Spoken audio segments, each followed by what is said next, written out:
Things continue unabated here at the lab.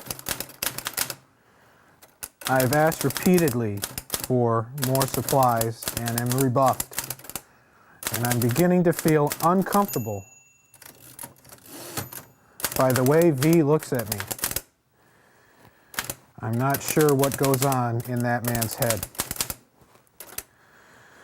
I'm not sure how much more of this I can take. Oh, wait.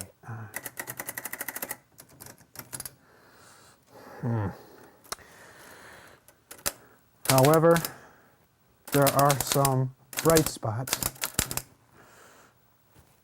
They did give me the turtle I asked for. Soon they will all realize the mistakes they have made. Warren! What? Go to bed! It's 2:30. Go to bed, Warren! It's 2:30 in the afternoon. Bedtime, Warren! But Good night!